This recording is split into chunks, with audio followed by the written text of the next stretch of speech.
I am not especially happy to be with you today, but I am honored to be here to talk about this really important topic, and probably one of the most important issues facing American Jews today. Most of you know that the campus climate, university campus climate has been horrendous for our college students, for our Jewish students, but perhaps less visible and less familiar is what is going on in our K-12 schools. What's happening with anti-Semitism in our classrooms is insidious, sometimes blatant, and alarmingly increasing. So just a couple of examples. In probably the recent month or so, there was a student in Northern California that was wearing a kippah that was pushed down the stairs, shoved down the stairs with shouts of Free Palestine.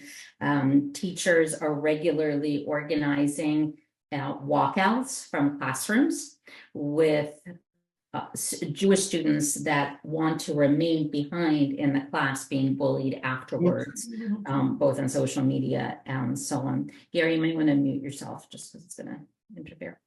And immediately after walkouts, we have situations of Jewish students being subjected to calls of eliminate Israel and even kill the Jews. So lots of stuff going on that we're going to get into, and I'm going to share my screen so we can see a couple of, I'm going to go through a bunch of examples, not happy examples, but then we'll get to where this comes from and most importantly, what you can do about it. Let's go here, and I'm going to ask Gary to tell me to nod if he can see. Gary, can you nod if you can see? Excellent. Okay. So I'm just going to go through a bunch of examples to give you a general sense. This is the sign that says Zionists have no place in the classroom. This is something that is on both social media and at a webinar that was taught by the person that is in charge of ethnic studies in San Mateo Unified High School District. This is the person that is the administrator. Also the one that's on the leadership team of a group called Liberated Ethnic Studies that we'll get to. So this was a teach-in in Oakland, California. Look at the teacher's notes. Palestinians are not just a group and so on. It was a whole society with a diverse economy before Zionism destroyed much of it. Okay. This one is, and again, another one of those maps, teacher training in Boston. This is a workshop, similar maps that you're going to see. So they all start out with the Palestine that covers all of Israel, and then over time shows the supposed land theft. In this one, this is a similar one from Menlo Atherton High School that talks about Israel is a country. This is an actual, these are all from classrooms or teacher trainings. This one is talking about Israel being created on Palestinian land. The United Nations says this is illegal. Note, by the way, that a lot of times what we're facing is not simply a matter of opinion and biased opinion, but we're also talking about information that is simply incorrect, information that is inaccurate. The same school had a worksheet that says the following. Note the insidious nature of this, by the way, because you've got the Israeli flag and the Palestinian flag together. So it actually looks like, oh, okay, must be kind of balanced. The worksheet has the students regurgitating. The first one is people from a group from, and that's supposed to be from Gaza, called Hamas. Nothing about, no mention of terrorist group. They're just people from a group. The United Nations says, and you're supposed to fill in that Israel is illegal, and so on. People of blank have experienced more death and injury than people in blank. You can imagine the type of lesson that we're talking about. Another high school, this is a world history class, not ethnic studies. On the left is one of the paragliders, that Hamas paraglider that's landing into Gaza, out of Gaza into the kibbutzim. area, and bottom is Israel apartheid wall in Palestine. These are all, you can notice on the right, it says my images from December 2022 in occupied Palestine, which the teacher presents as all of Israel. This is the teacher presenting in this class, talking about Israel's crimes against humanity of apartheid and persecution.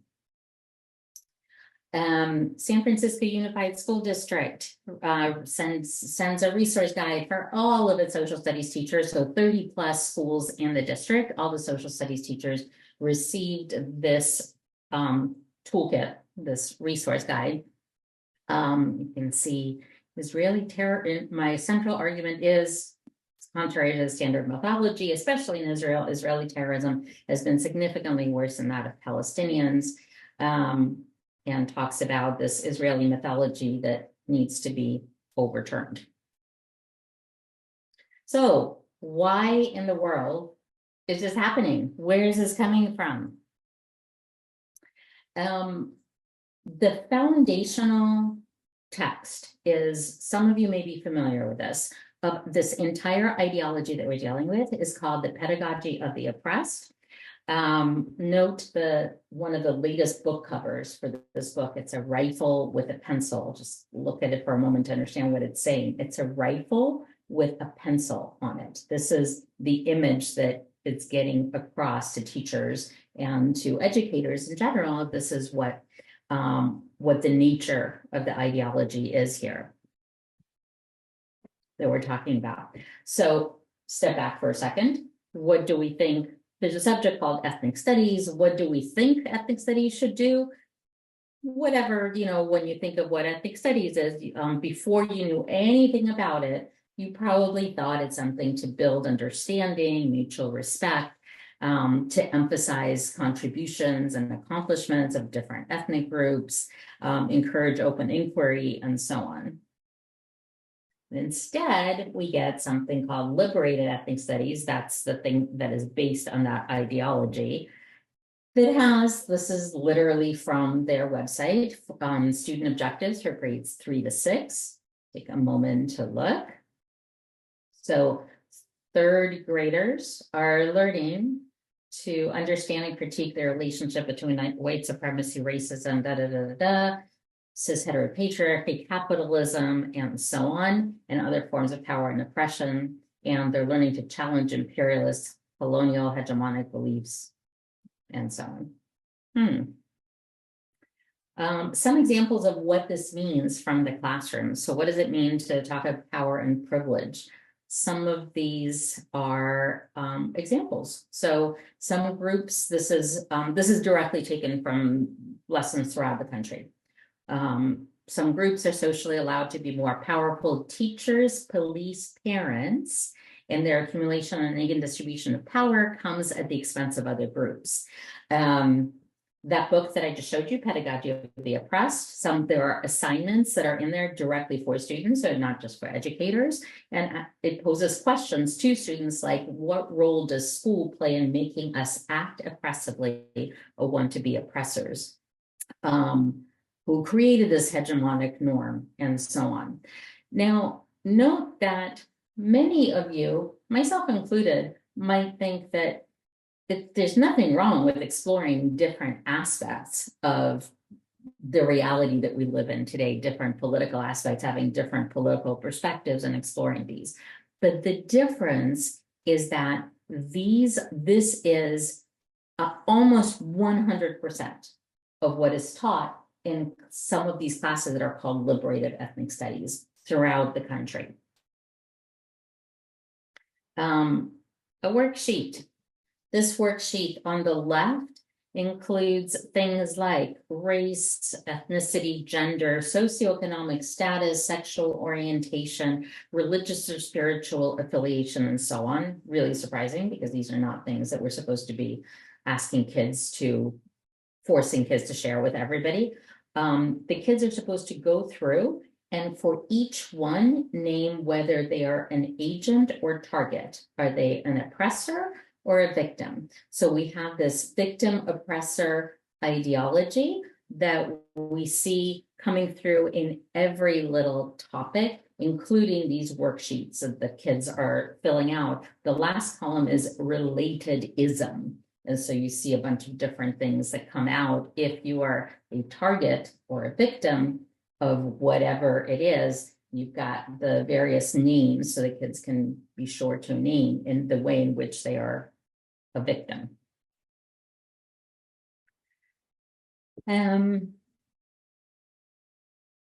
This is just, I'll just call your attention to a couple things, just to give you an example of how it is that the Coalition for Liberated Ethnic Studies, which has become very big, and we'll talk about that around how it's spreading across the country.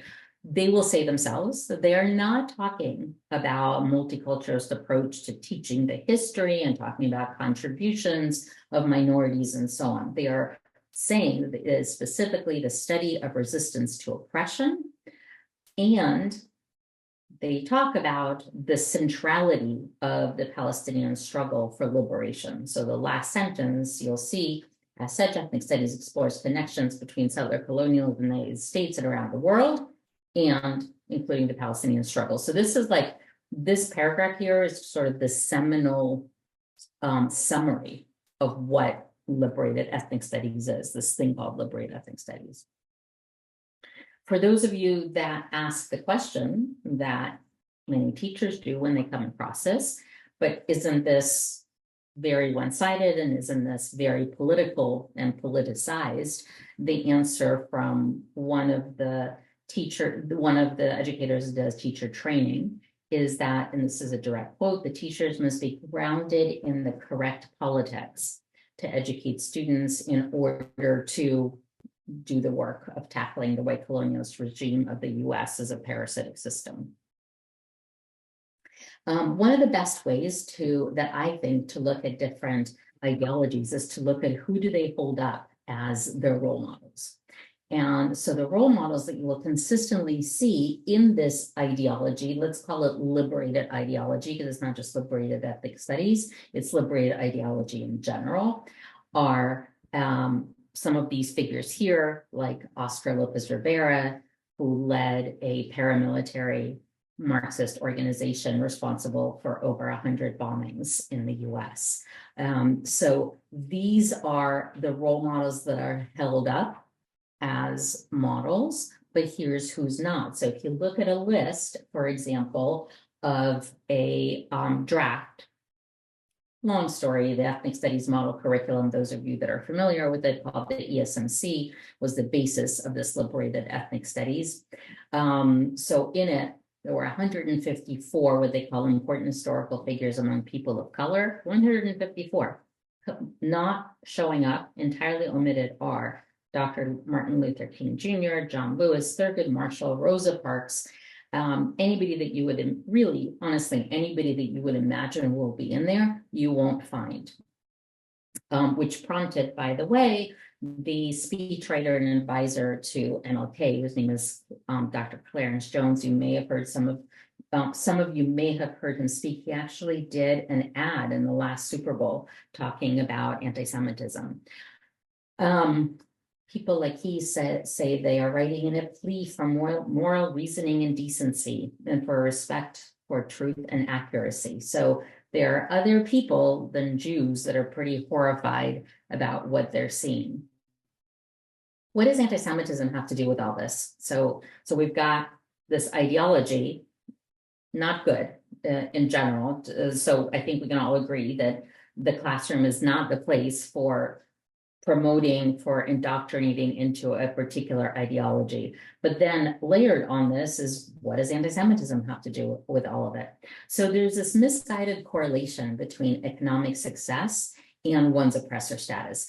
If the world is divided into only victims and oppressors, then the people that are in this category are in this worldview are the ones that have had social and economic success.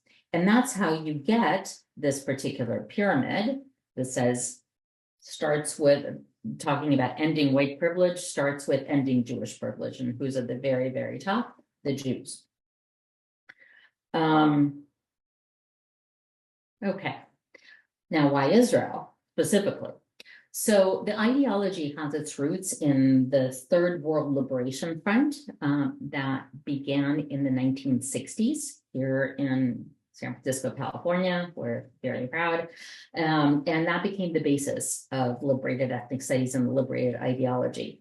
In this ideology, even from the very beginning, Israel was seen as the ultimate oppressor, with the US as either number one. So Israel is the number one or number two, and US being the other one. But Israel often serves as the one that's the very pinnacle of what they see as oppression. And so what you get is Israel demonization, BDS is woven into the very fabric of liberated ideology. So, for example, when they created this association called Critical Ethnic Studies Association, and critical and liberated are used interchangeably, by the way, every member was a major activist, BDS activist, and the conferences have always included multiple sessions condemning Israel, promoting BDS. This is way before, we're talking about way before October 7th. So as a result, we get something, things like the Teach Palestine Toolkit that is now being promoted all over the country and is actually, and teachers are using in the classrooms where they discuss the current apartheid in Israel, where the teachers are asked to make, so this is speaking to the teachers, they are asked to make clear in every lesson possible the connections between the struggle for Palestinian rights and the struggles for people of color in the US. They're asked to integrate Palestine into your curriculum by incorporating it into discussions of just about everything. So everything from criminalizations of youth to colonial control on water resources of the US-Mexico border. Look at the last bullet, the parallel between US-Mexico border and Gaza. Just very interesting parallel there. Zionism is defined as a nationalist colonial ideology that from the late 19th century on has called for the creation and expansion of Israel as a Jewish state in historic Palestine by any means necessary. Just to give you a sense of how pervasive this is a semi-current map from the National Ethnic Studies Coalition mapping. This is by liberated ethnic studies. And each one of those, each one of the tabs of buttons has lots of buttons behind it. So this is hundreds of districts around the country. And it's a combination of what their targets are and what the current status is in each of these. That's why, so we have this information and we're able to click on each of these and find out what's happening in each of these districts. It's more than ethnic studies. It's an entire, as I mentioned, ideology that's in schools and has a steady march through them in every subject. So schools are asked to integrate ethnic studies into every subject. This is literally what administrators of various districts are asking their teachers to do. And so we have something that is a revamping of different subjects. They're actually calling it revamping. So for example, in one district where US history course, 9th grade US history is supposed to be brought in line with ethnic studies, they have removed the objective, the student objective of understanding the founding ideals and replaced it with analyzing power structures throughout modern American history, to be empowered to challenge outdated dominant narratives that reinforce hegemony. Also removed they removed basically all the student outcomes that refer to the founding ideals, the founding values, anything having to do with foundational stuff. Revamping mathematics. It turns out that even back in 2019, and this is now becoming more common, back in 2019, Seattle Public Schools adopted a framework that tells teachers, it tells educators they need to identify and challenge the ways that math is used to uphold capitalist, imperialist, and racist views. They need to watch out for using money in fraction problems and not do that because it upholds capitalist and imperialist ways of being. They need to make sure white supremacy, they need to understand that white supremacy shows up when they insist on the right answers or ask students to show your work. This is real, this is adopted, this is not just a proposal. In the past year, in 2023, in the name of all of this, accelerated tracks in advanced math, including 8th grade algebra, have been entirely eliminated in the state of California. The same proposals are making their way through the rest of the country. As some of you may know, California almost always drives national curricula. So things start here, and then it's also Texas and New York tend to be the other ones where there's a lot being driven, not exclusively, but almost always what happens here in California ends up making its way through the rest of the country. LESMC is short for Liberated Ethnic Studies Model Curriculum. So the group that pushes this ideology and these politics into the classroom explicitly tells in their resource guides and in their toolkits to the teachers, if needed, should shut their doors and teach students what they call as the liberatory curriculum. They specifically say to consider flying under the radar if needed in order to be able to teach this content. Where does that leave us? Well, considering that they're trying to fly under the radar and shut their doors and teach these things in the dark, I believe that nothing is going to be as effective as shining a light on all this. And the more we can shine a light, the more we can bring to the surface, and that's why I do the work that I do, the better off we're going to be. So what can you do? Here's a partial list. Everybody, whether they are a parent, a grandparent, or simply a resident in the district, and if you live in the district, you are a constituent of that district, attend board meetings just to understand what's happening and to speak up when needed. Speak out when content is both inaccurate and anti-Semitic. Point out to when the content that is being taught is actually inaccurate. And that's much less when there are actual anti-Semitic incidents. Develop relationships with school board members and the district superintendent. That is always important, and you're going to learn things that you wouldn't learn otherwise. Spread the word as much as you can. Talk to your friends, family, neighbors about what's happening in K-12 education. Share articles, share action alerts. We have action alerts that we send out on a regular basis. You can get on our mailing list and you'll get those, and we would appreciate any way you can share them. Write letters. If you can write letters to the editor. It's amazing how much coverage that gets and how that spreads, whether it's local, state, or national newspapers. Join a group or start a group that shares your concerns. If you were a parent, then in addition to everything that I just listed, develop relationships with specifically your school administration. Ask questions about the study of the status of ethnic studies in your school or in the district, and is there any revamping and modifying of social studies or English classes going on?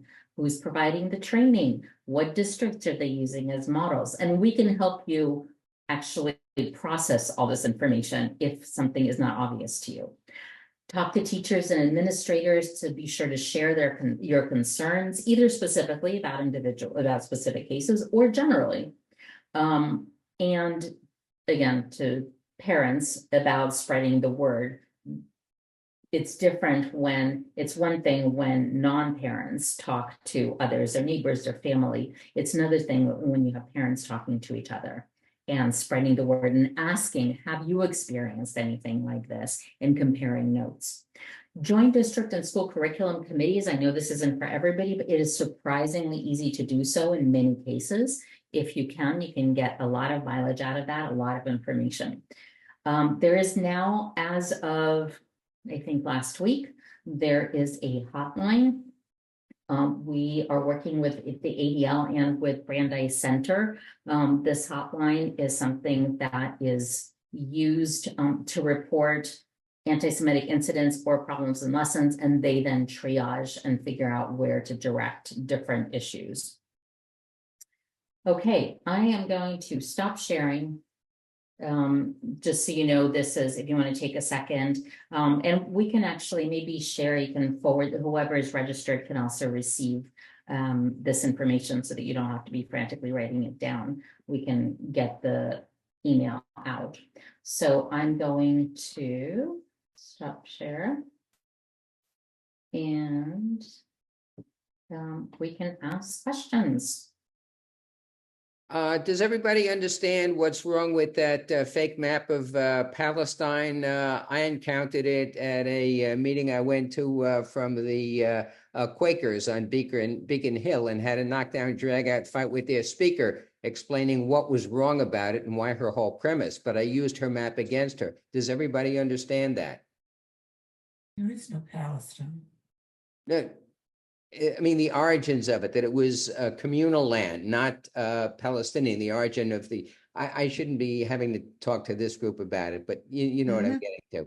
I just want to be sure everybody understands it. Thank you. It's a good point, Steve, because I think we often make the mistake of assuming when we talk, it actually brings up a really interesting point, which is that there is so much more ignorance out there than we think, that even though everybody here probably understands that there's an issue with, using these maps where it's showing that this was all Palestinian land, whereas really it was historic Palestine, that where Arabs and Jews both live.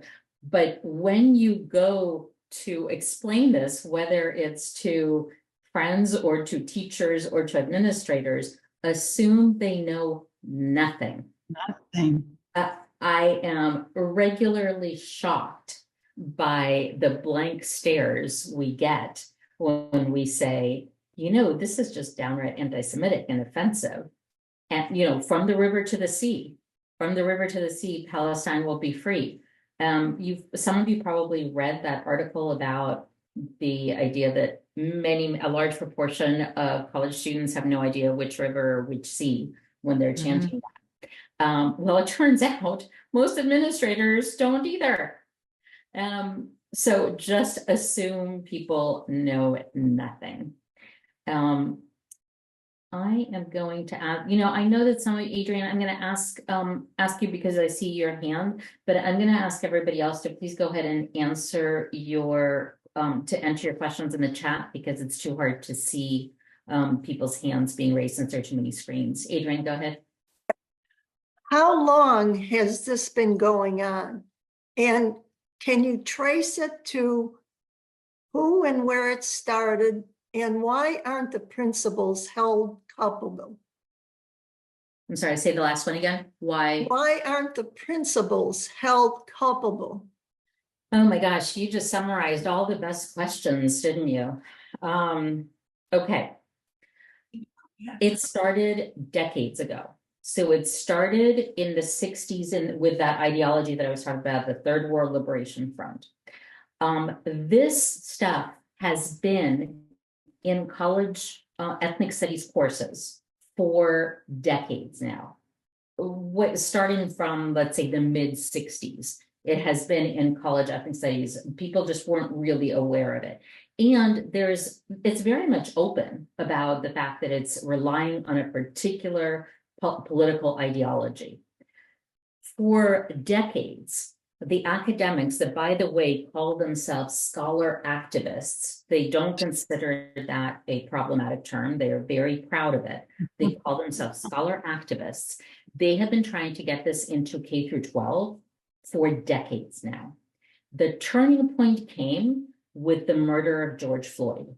Oh, yeah. And we had, when the country started its racial reckoning and dealing with a lot of the bigotry and discrimination that we surely continue to have, there was a moment in time when everything changed with respect to getting this into K through 12 schools, and that was the opportunity. So the reality is that It happens, the playbook is the same in every single state. The stuff comes into the legislation under a very innocuous umbrella. The umbrella is, let's teach students how to get along. We should teach ethnic studies. We should make sure that students can see each other in curricula. It's stuff that you would say, well, of course, how could we say no to that? It's mom and apple pie. And as soon as that's approved, under the radar, exactly the way that these folks work, under the radar comes this type of ethnic studies that has been in college campuses all along, except that it is no longer this little narrow thing called ethnic studies. It's something that schools are looking to infuse into every subject, as I was talking about.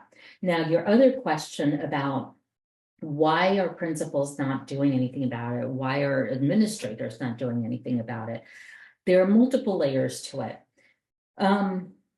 They generally fall into several, the administrators fall into several categories. One is, and this is the most prevalent one, they don't know any better. And so they have somebody on their staff that's an activist, just all it takes is one person that is pushing this stuff through. God forbid it's two people, but they're pushing this stuff through, and the administrators go, oh, well, I mean, ethnic studies, right? We should all be teaching kids how to get along, and then that sounds right.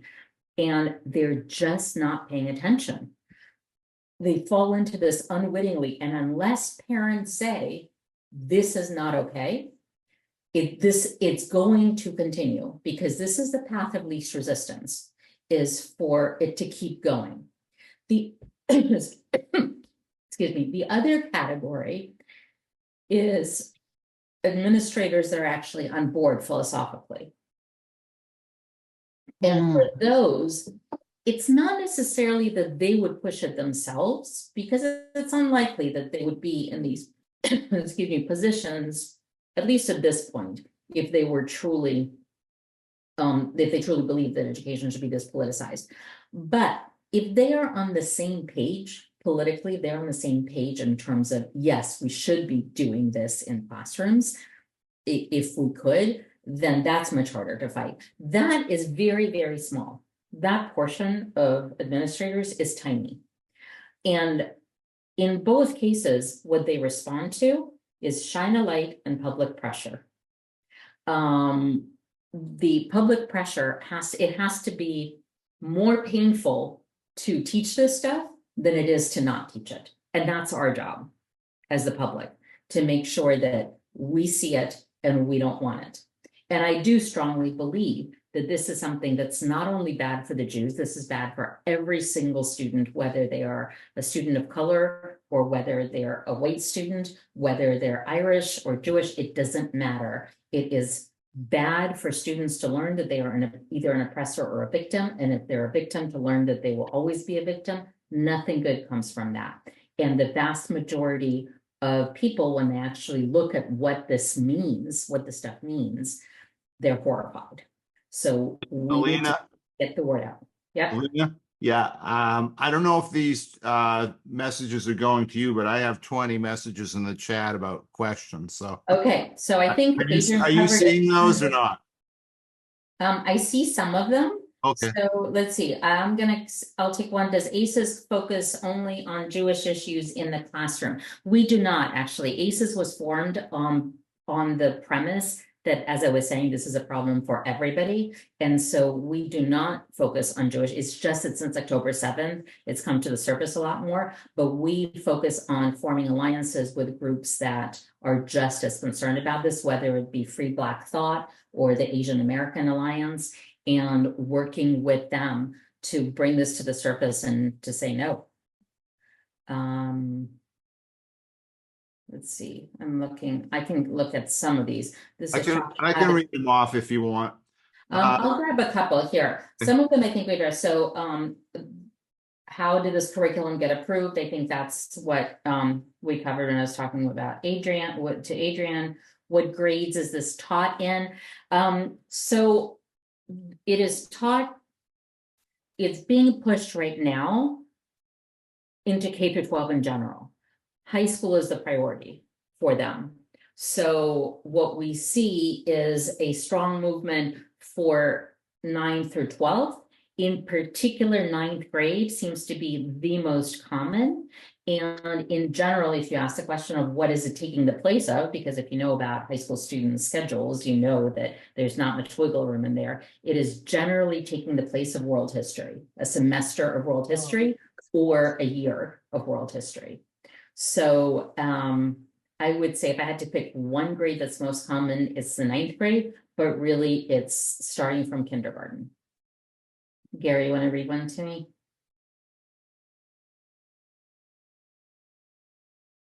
Oh, you know what? hear Wait, you. Gary, I can't hear you because you're muted, but I have one that I would love to answer, which is what would constructive ethnic studies look like and what are we advocating for? So constructive ethnic studies looks like exactly what you would think it does. It emphasizes the contributions of different ethnic groups. It talks about how they have fought together for equality, what work remains, and how they can continue to work together to build a better society, a better united society. So if you go to our website, which again, I'll actually put in the chat before we leave, and also, or maybe Sherry or Gary can do it, and you'll also receive an email with it. You'll learn about what does constructive ethnic studies look like, because the issue is not necessarily ethnic studies itself, it's how it's taught. And so it's having an empowering way of teaching it that elevates groups and teaches them how to confront challenges together is what constructive ethnic studies is about. Okay, Gary, you want to give me one? Sure. This is from Bob Silver. He says, obviously, the American Jewish community faces a very real threat due to critical ethnic studies. However, too many American Jews instead have made social justice issues a major priority and therefore are neglecting the protection of our own Jewish community. How do we get people to wake up to actively address this threat?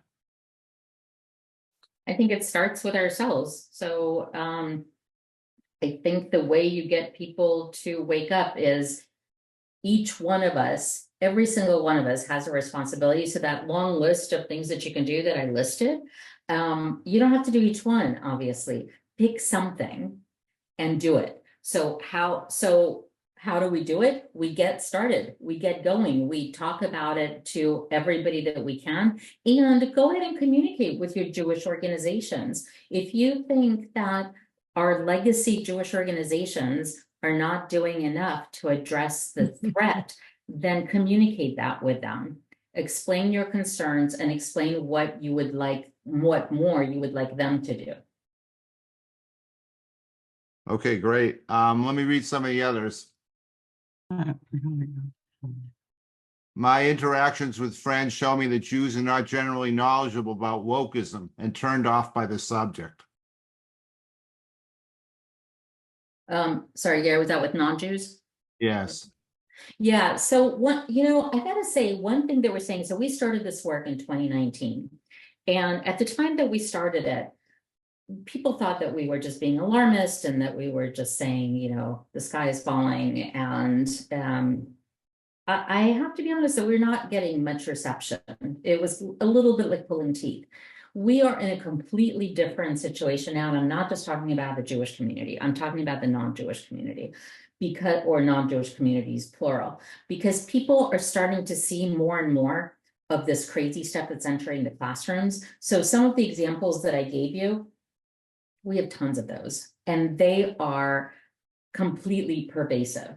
So I'm actually looking at something that says that we need allies in other communities. And it is absolutely, that is a premise on which we founded ACEs, that more and more people need to understand this. And there is no question in my mind that when we get to the point that the majority of Americans understand what this ideology is, we will not be in the place that we are today. And I'm seeing a huge difference today. This is the flip side of, on the one hand, it's awful that some of the stuff is now ending up in the classroom. Back in 2019, we were saying it will end up in the classroom. And that's why people were saying, oh, you're just being alarmist. So we were saying this is some crazy stuff that we're going to end up seeing. But now that it actually is in the classroom, it's actually, on the one hand, that's terrible. On the other hand, we can actually give people examples and say, no, it's here. And so you're starting to see pushback in the form of, look, in San Francisco, nobody would have believed this, but our entire San Francisco Unified School District board got fired.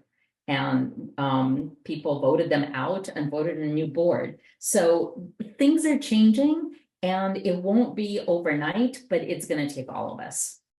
Okay, Elina, we're getting a lot of questions.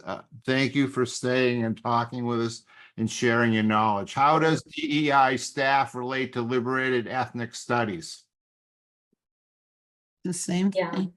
It's a good and a tough question. So in many ways, DEI has gone astray from its original intent.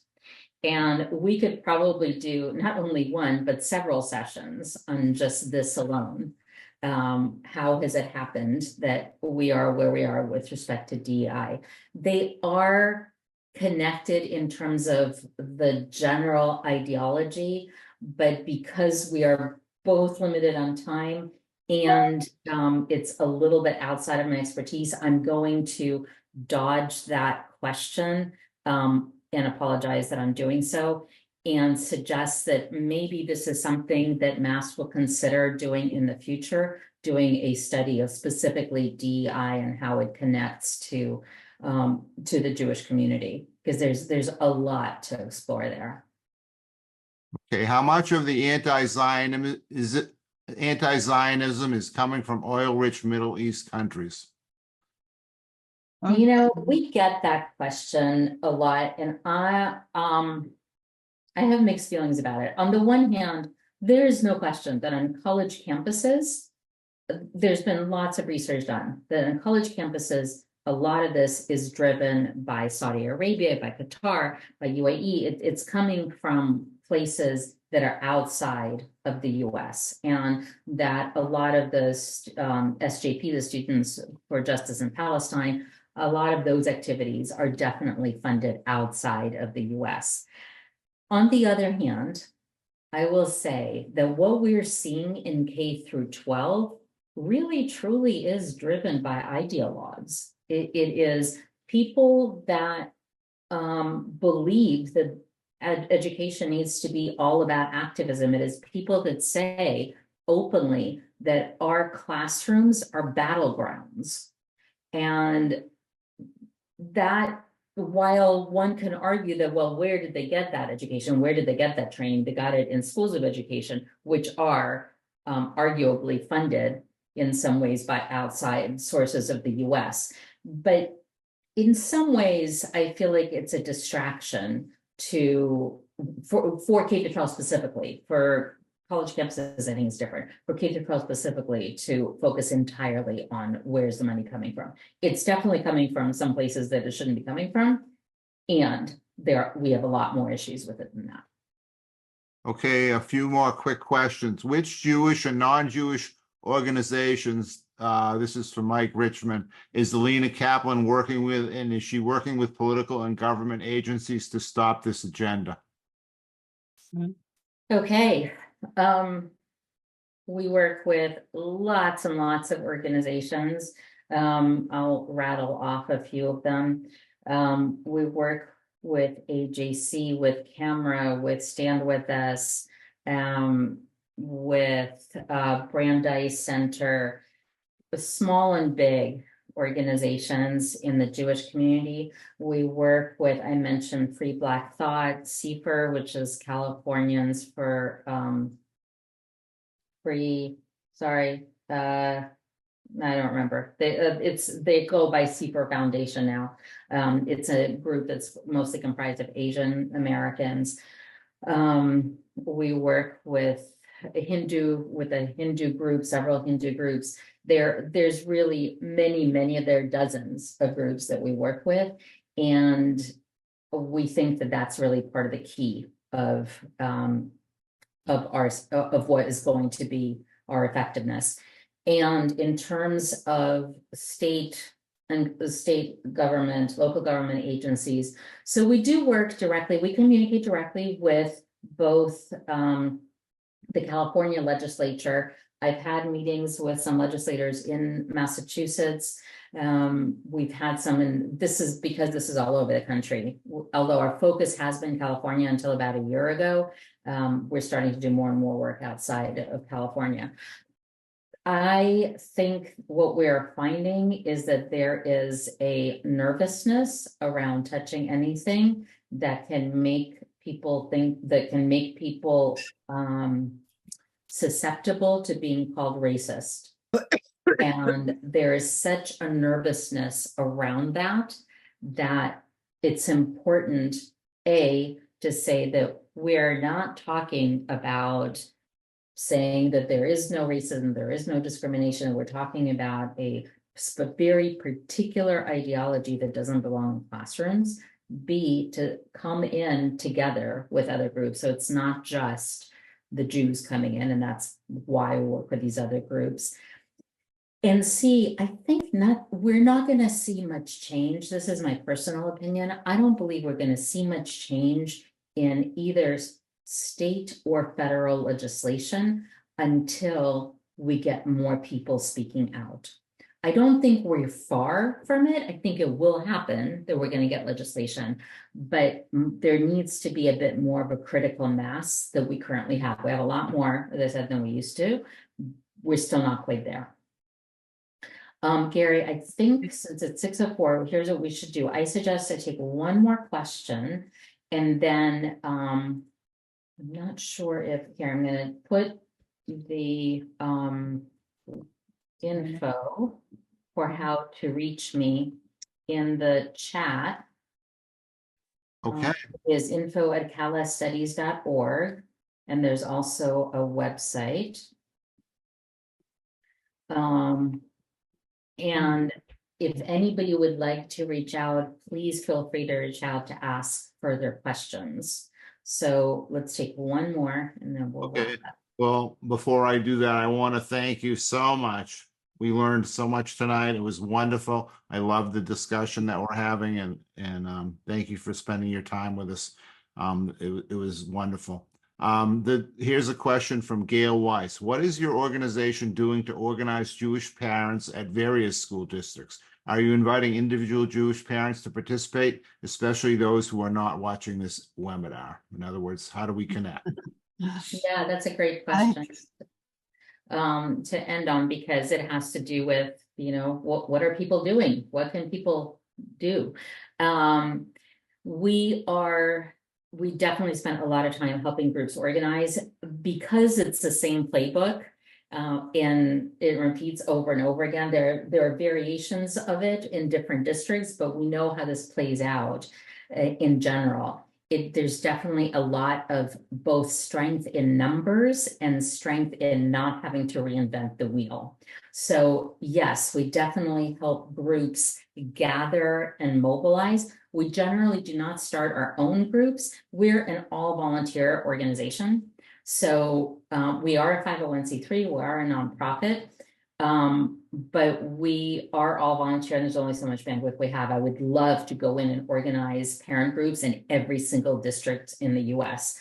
What we do instead is, as parents reach out to us, we help them reach out to more parents in their communities. We have a mailing list of about 12,000 that on our list that's growing, so we'll help them connect to who we already know, but we'll also give them the tools to reach out to other parents as well. So on that, I want to thank you all for listening to us and for learning. And I want to encourage everybody to get involved in any way that they can. Any letter that you write to the editor, any meeting that you go to, it all counts. And we need every single one of you.